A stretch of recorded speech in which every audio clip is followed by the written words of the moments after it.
Listen up. This just in. All the gossip. The Rumor Report. Gossip. With Angela Yee. It's the Rumor Report. The Breakfast Club. We are going to talk about LeToya Luckett. Congratulations to her. She got married over the weekend in Austin, Texas. Now, correct me if I'm wrong. Why does it always feel like LeToya Luckett getting married?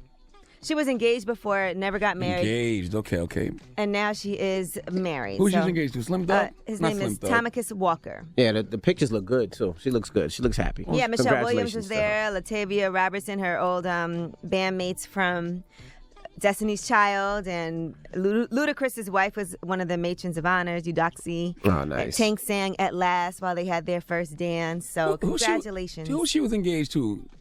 Her fiance. Nah, not him. The guy before that. Oh, Rob Hill. Rob Hill. Yes. And that didn't work out. So now she is married, though. All them love Coach Rob got on Twitter, and I can't believe it didn't work out for him.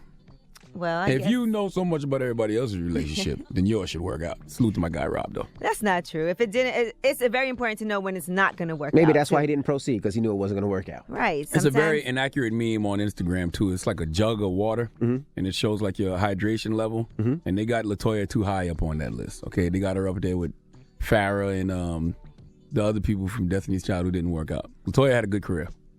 Oh, okay. I didn't understand what. Yes. All right. Now, Jimmy Kimmel, he was holding his baby son as he returned to his show. And, his son was born with a heart defect in April, his son Billy. He needed one surgery just after his birth, and he had a follow-up operation last week. Jimmy Kimmel's been very vocal about Congress restoring and improving children's health coverage. And it's called the Children's Health Insurance Program, CHIP. That's been left unfunded. It's been stuck in a political stalemate since September, and he thinks it's disgusting that right now Congress is putting tax cuts for millionaires ahead of worrying about health care for kids. Here's what he had to say. This happened because Congress, about 72 days ago, failed to approve funding for CHIP.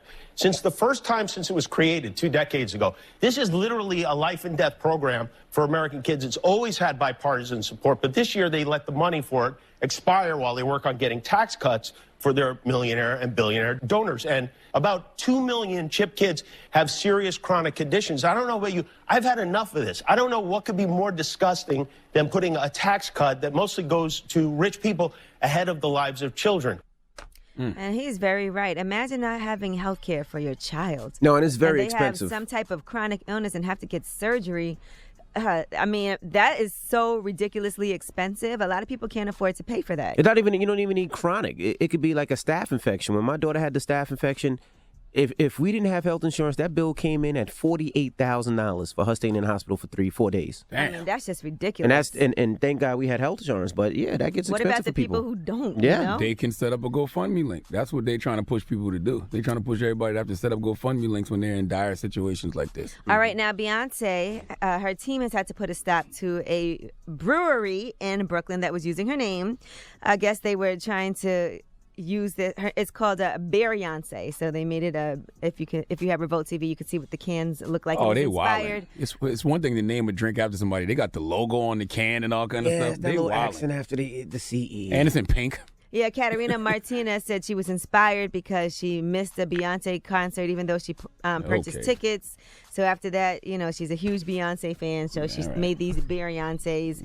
And they found out about it and did a cease and desist. So Beyonce say inspire these nuts. All right, run that check. The hell's wrong with you? You can't just. I hate when people say they're inspired, but they just steal your whole swag. Like you can't do that. You can't put my name on your beer can, change the name a little bit, put the accent, same font, same color. Like no, stop. All right, and speaking of Beyonce, she has gotten another #1 song with Ed Sheeran. Great record. His song Perfect. That's dope. Great record. #1. And you know what? I was discussing this. This is Beyonce's first #1 song since 2008.